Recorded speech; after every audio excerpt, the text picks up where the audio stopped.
Welcome back to Relatable Wisdom, the podcast where everyday people share the quotes that shaped how they see life, helping you discover wisdom that might just change your day. Today's guest is Lizbeth Meredith, an award-winning author and speaker who's traveled across 6 continents, turned her memoir into a lifetime movie, and somehow finds humor in life's toughest moments. She's a storyteller who believes persistence isn't just a personality trait, it's a practice. Let's step into Lizbeth's world and hear the quote that guided her through it all. Tell us your name and what you do. I'm Lizbeth Meredith. I am a writer, a podcaster, and a college adjunct instructor. Wow. Just out of curiosity, what's a college adjunct? I know what a college instructor is, but what's a college adjunct instructor? Well, I work on contract, so I am, my students call me professor, but in fact, I don't have a PhD. I have a master's degree and I teach English for nursing students, English and writing, and psychology. And so I do that on contract, and therefore, because I don't have a doctorate and I do it on contract, I'm an adjunct instructor. Wow, I learned something new today. Thank you so much, Lisbeth, for teaching me that. You're welcome. Okay, what's your favorite quote, Lisbeth? I remember when I wrote to you, I love never miss an opportunity to keep your mouth shut. A friend of mine named Hank Rosenthal, who was like a father figure for me, told me this when I was in a huge crisis. And he was very kind about it, but he would say this quote often to people he cared about: never miss an opportunity to keep your mouth shut. In other words, we need to listen more than we talk. Oh, never miss an opportunity to keep your mouth shut. Oh, that's yes, never miss the opportunity. Why do you think, has there been any personal experience that makes this quote resonates with you? Of all the quotes, of all the advice you've had in the past, this one stands out to you? This was when I was in my 20s, but I was a mom whose children were kidnapped and taken out of country.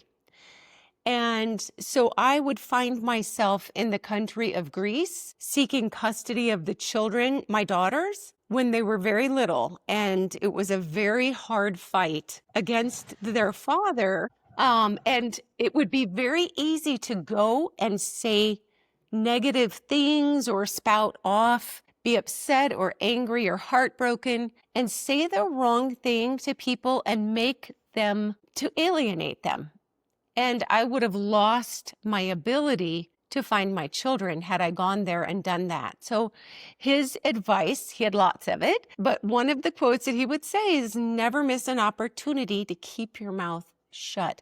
Watch what's happening, listen, and understand instead of always talking. Wow. Okay. You've shared with us one instance, right? Thank you so much for doing that. I'll be like Oliver, and I'll ask one more. Are there more instances where in the past it played out that, oh, I'm glad I did not miss the opportunity to keep my mouth shut? Yes, there have been many moments like that where, and again, people's voices are important, but there have been many opportunities when I get angry or I think I know something that I may not. Or if I get upset with someone, I feel very deeply about something. If I've been able to listen to his advice and not let my emotions completely overtake me, then I've been very thankful to not end relationships or let my mood affect everyone around me. And of course, it's always good to know when the right time is to use one's voice. So there have been many opportunities, and sometimes I've ignored that opportunity and said what I thought in the heat of the moment or when I was very upset or felt very right about something, and there were consequences. So you live and learn. Let's take a quick pause. If you're enjoying this conversation and want more thought-provoking ideas straight to your inbox, join the Relatable Wisdom email list. It's free, quick, and filled with bite-sized insights, inspiring quotes, and behind-the-scenes reflections from our guests. Just head to relatablewisdom.com/join. That is relatablewisdom.com anchor.fm/join or tap the link in the show notes. And hey, subscribing to the podcast helps more than you think, and it's free.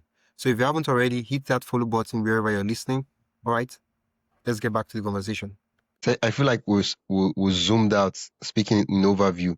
Can we zoom in on a particular instant? Zoom in? Yes. So as far as the first time I heard his advice, my children were living with me. I had been separated from my husband for 4 years, divorced.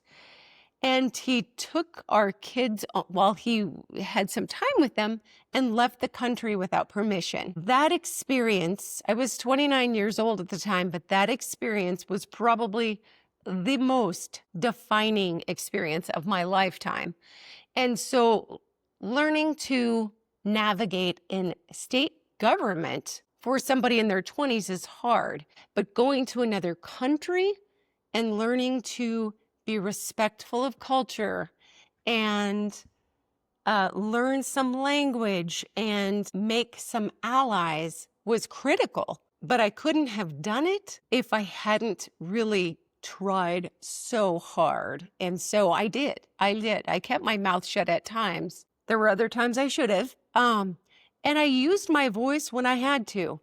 And it took 2+ years, more than 2 years, to reunite with my children and bring them back to their home country. By the time that I saw them, they no longer spoke English. So it was rough. That was a really hard time.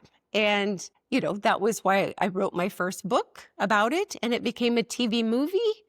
And I am very grateful for that because there are a lot of people, moms and dads, who are in my experience, have the same experience, and we don't talk about it. What's the name of the book? The book is called Pieces of Me, Rescuing My Kidnapped Daughters, and it became the TV movie called Stolen by Their Father. Oh, okay. While we're looking back now, in retrospect, has there been a time where it just didn't make sense, right? Where it felt like, oh, this is not an opportunity to keep my mouth shut. This is an opportunity to open my mouth and talk. But in retrospect, right. You're looking back and you're like, wait, I should have kept my mouth shut. But that was so many times. Would you be kind enough to share some of those instances? Absolutely. Let me see. I mean, there have been so many, but off the top of my head, I'm going to relate it to giving advice that was not asked for. So whether it was talking to parents who were going through rough circumstances when I worked in government work, if I wasn't asked to give an opinion, or to my daughters as they grew up, and now they're they're well in their 30s. If I've opened my big mouth sometimes and stated an opinion, oh my goodness, whether it is, and I see people do this a lot, whether it's on, it's my daughters, I love them so much. What if they started dating someone that I didn't like? Or what if they were making a career choice that I worried for them financially? Something like that, where here they're very smart, very competent, and yet I feel like, oh my gosh, I must tell them what I'm thinking. And really, it has created more hurt feelings at times, not always, because I've learned not to do it, but it created hurt feelings, and it did not inspire confidence in themselves. People will have to learn to make their own mistakes. And, the same at times when I worked in government work. If I gave too much, it's one thing to help coach people, to consult with them. And if they ask for help, to be sure that they're wanting to hear what I have to say. But if I'm offering unsolicited advice that they didn't feel like they wanted, that could really fracture a relationship. Yeah. Well, if someone, my listeners, they've listened to this advice, never miss an opportunity to keep your mouth shut. And they're like, yeah, Yes. It all makes sense. I love your stories. I love all the examples you made. How do I apply this starting now? If you wanted to apply it, first, I think the main thing is to know yourself and your circumstance, because sometimes it's important to use your voice. But I would say, let's say you were very upset about something and you were going to email the person who was involved. Go ahead and write that email and send it to yourself, or write it and keep it in drafts, but don't send it until you've been able to maintain your emotions. But the same is true for when we're talking to someone and we want to talk to them and tell them what to do or where to go, um, something like that. It's not going to turn out well. So the best thing can be to do one of a couple of things. I want to listen to you and get back to you. Or to say, I am going to need to think about this. Or, frankly, I can't exactly agree, but I'm willing to listen, and then be sure you do. And not offer feedback until the time feels right. Emotionally, we're regulated. The person is ready to hear it. Sometimes with my daughters, what I've had to do is say, oh, you're telling me something you're very upset about something. Are you asking me would you rather I just listen, or do you want some feedback or advice on this? And so this could go the same with friendships too. I've only made mistakes when I don't ask that question. And there have been plenty of times I've made those mistakes. Oh, And not kept my mouth shut. So just gauging if the other person at the other end of this interaction is in a space to be heard, or do they want feedback? yeah. If you're confused, ask. Yes. And if when in doubt, maybe don't offer unsolicited words at that time. Sometimes it's good to hear and to process things. And it's hard for some of us because some people, such as myself, want to make things better. And so it's easy to listen to someone talk about something difficult, and I stop listening and start trying to fix it. I start thinking, how can I make a difference? How can I make it? Maybe they just wanted me to be with them. So knowing that is very important. Yeah, maybe they just wanted a closure. That was all. Correct. Yeah, I'm glad you were able to differentiate when to speak and when not to speak, because it's very important. As much as we're like, oh, don't miss an opportunity to keep your mouth shut, there are times where you absolutely have to open your mouth and talk. Yeah. Oh, thank you so much, Lizbeth. Thank you. I've enjoyed this so much. It's fun to be on Relatable Wisdom, and thanks so much for having me. And thank you. Okay. What do you do, and where can people learn more about you and what you do? Well, I have a website. It's lameredith.com.